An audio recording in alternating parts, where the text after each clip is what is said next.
চলো সন্ধেবেলা আমাদের চায়ের আড্ডা বসে গেছে। এই দেখো চা, ও লাল চা খাবে, ও দুধ চা খায় না, অম্বল হয়ে যায়। তোমাদের কাকুর আর আমার দুধ চা।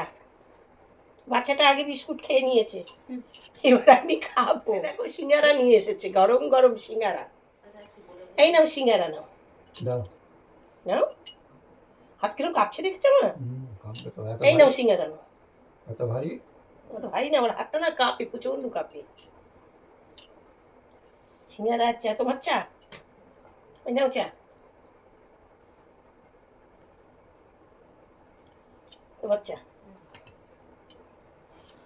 এটা আমার চা। বন্ধু তোমাদের চা দিচ্ছি না, আমরাই খাচ্ছি। চলো, সিঙ্গারা দিয়ে চা খেতে খুব ভালো লাগে। জানি ক্ষতি শরীরে, জেনেও তো আমরা খাবো বলো।